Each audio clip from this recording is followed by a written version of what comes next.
मुरादाबाद के दिल्ली रोड मनोहरपुर स्थित agree clinic agri business केंद्र पर इन दिनों बरेली कॉलेज के 80 से अधिक विद्यार्थियों को कृषि के द्वारा अपना खुद का बिजनेस कैसे करें जैसे बिंदुओं पर ट्रेनिंग दी जा रही है, ताकि कृषि में स्नातक करने के उपरांत ये सभी विद्यार्थी अपना खुद का रोजगार कर सके। गुरुवार को कृषि केंद्र के मीटिंग हॉल में ट्रेनिंग के दौरान ट्रेनर द्वारा जानकारी देते हुए कहा गया कि अपना कोर्स करने के बाद विद्यार्थियों को जो चिंता होती है और इंटरव्यू को फेस करना होता है, हमारी प्रेजेंटेशन कैसी हो, हमें इस विषय पर अधिक सोचना पड़ता है। ट्रेनर द्वारा बताया गया कि हमें अपना कॉन्फिडेंस लेवल ठीक रखना होता है और हमें अपने शब्दों का प्रयोग ध्यान रखते हुए करना होता है। कार्यक्रम को संबोधित करते हुए ट्रेनर द्वारा कहा गया, listening, reading and writing and speaking. Listening, LSRW, listening, speaking, reading and writing. अगर हम ये सोचते हैं कि केवल राइटिंग करते रहे तो समय राइटिंग इंप्रूव होगी, एब्सोल्युटली नॉट, नहीं। या हम सोचे केवल हम पढ़ते रहेंगे, रीडिंग करते रहेंगे तो रीडिंग करने से हमारे अंदर स्पीकिंग स्किल डेवलप हो जाएंगे, एब्सोल्युटली नॉट, ऐसा नहीं है। रीडिंग अलग स्किल है, राइटिंग अलग स्किल है, स्पीकिंग अलग स्किल है और लिसनिंग अलग स्किल है, लेकिन all these skills depend on one another, एक दूसरे पे डिपेंड करती है। Reading helps in writing, same way listening helps in speaking. आप जितना अच्छा सुनने वाले होंगे उतना अच्छा बोलने वाले होंगे। जो जितना अच्छा सुनता है उतना ही अच्छा वो बोल पाता है। हालांकि ये काम इतना आसान भी नहीं है, लेकिन ज़्यादातर कॉन्फिडेंस जो आता है वो कहाँ से आता है? When you have something to say. अगर आपके पास कुछ कहने के लिए है ही नहीं तो आप कहोगे कैसे? कह ही नहीं पाओगे। तो ये लैंग्वेज में कॉन्फिडेंस गेन करना, राइटिंग में कॉन्फिडेंस गेन करना, ये इतना आसान काम नहीं है। आप हो सकता है लिखना जानते हो, लेकिन राइटिंग में डिफरेंस, अगर इसकी हम बात करें, क्रिएटिव राइटिंग की बात करें या एक ऐसी राइटिंग की बात करें जो एक इम्पैक्ट क्रिएट करे। You are writing something, when I read it I really feel, oh what a wonderful words you have used, how you have designed your sentences, कैसे आपने फ्रेम किया सेंटेंसेस को, कैसे स्टार्टिंग किया, कैसे एंडिंग किया। All these things matter in lot, बहुत ज़्यादा मैटर करता है। और इसको, इस सिस्टम को बनाने के लिए आपको you will have to change your lifestyle. आपको थोड़ा सा लाइफ स्टाइल चेंज करना। मतलब आप सोचो कि केवल हम 10-12 दिन में ऐसा कर लें और हमारा वो लेवल आ जाएगा जिस लेवल को हम सोच रहे हैं या जिस लेवल की मैं बात कर रहा हूँ, इट इज़ नॉट पॉसिबल। उसके लिए आपको तपस्या करनी पड़ेगी, आपको काम करना पड़ेगा। कार्यक्रम के बारे में जब agree clinic agri business centre के एमडी डॉक्टर दीपक मेहंदी रत्ता से बात की गई, तब उनके द्वारा बताया गया कि हमारे सेंटर पर बरेली कॉलेज के बच्चे आए हुए हैं जो कृषि से स्नातक कर रहे हैं। हम उनकी विभिन्न बिंदुओं पर ट्रेनिंग दे रहे हैं।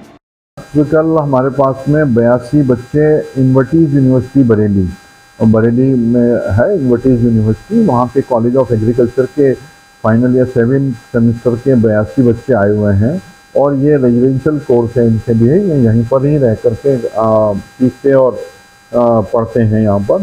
तो इनको हम लोग एक तो प्रैक्टिकल चीज़ें बहुत सारी सिखाते हैं कि कैसे उनकी 1 साल के बाद में ये अगले एक सेमेस्टर के बाद में ये प्रोफेशनल ग्रेजुएट बन जाएंगे। तो फील्ड में कैसे ये प्लांट को देख करके उसकी डिजीज़ या न्यूट्रिएंट डेफिशिएंसी को पहचान लें, कीड़े को कैसे पहचान लेंगे, खरपतवार को कैसे पहचानेंगे, इनके ऊपर हम लोग इनको ट्रेनिंग देते हैं। इसके अलावा कौन कौन से व्यवसाय हैं जिनको ये कर सकते हैं और उसके लिए इन्हें क्या करना होगा, उनके बारे में हम लोग बताते हैं। और गवर्नमेंट की क्या क्या स्कीम्स हैं, भारत सरकार या प्रदेश सरकार की बहुत सारी योजनाएं होती हैं, उनके बारे में क्योंकि कॉलेज के सिलेबस में जानकारी नहीं होती है तो हम लोग उनको ये जानकारी देते हैं। क्योंकि हम लोगों ने देखा, हम लोग लगभग पिछले 15 साल से एग्री एंटरप्रेन्योरशिप पे काम करते हैं, तो हमारा अनुभव ये कहता है कि बहुत सारे लोग ऐसे हैं जिनको योजनाओं के बारे में जानकारी नहीं होती और योजनाओं के अभाव में वो कुछ अपने आप से कर नहीं पाते हैं। तो उनको हम योजनाओं के बारे में भी यहाँ पर जानकारी देते हैं कि सरकार की कौन कौन सी योजनाएं हैं।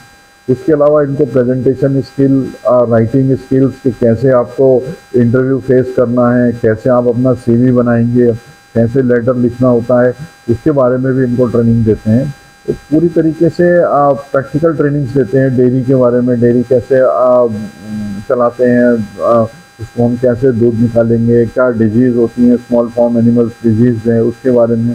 फिर काव डंग या काव यूरिन के कैसे कौन कौन से प्रोडक्ट्स बना सकते हैं, जैसे गोबर गैस है या वर्मी कंपोस्ट यूनिट लगा सकते हैं, या काव के यूरिन से जीवामृत है, अमृत पानी है, 10 पर्णी अर्क है, बहुत सारे कीटनाशक हैं, या फिनाइल है, ये कैसे बना सकते हैं। गाय के गोबर से दिया है, धूप है, ये सारी चीज़ें हम इनको बताते हैं।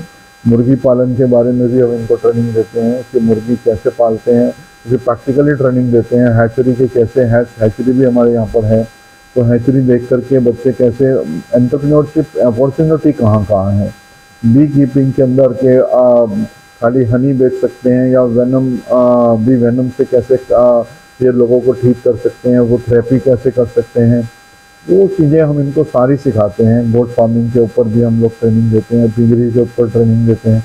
इन सबको ये 4 महीने का इनका कोर्स होता है, और ये 4 मंथ्स के अंदर हम डिफरेंट चीज़ें के ऊपर इनको ट्रेनिंग देते हैं। और ये पौधे को 4 महीने के बाद जब निकल के जाएँ तो पौधे को या खेत को देख करके ये पहचान लें कि इसके अंदर बीमारी है, या न्यूट्रिएंट्स की कमी है, या कीड़े ने काटा है।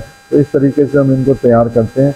इन्वर्टीज़ यूनिवर्सिटी से हमारा एक MOU है, और हम उनके नॉलेज पार्टनर हैं, और पिछले लगभग 3 वर्ष से जो है उनके यहाँ के बच्चे हमारे यहाँ आकर के ट्रेनिंग लेते हैं, और हम लगातार उनको अच्छा ट्रेनिंग दे रहे हैं, और रिजल्ट भी बहुत अच्छा आ रहा है।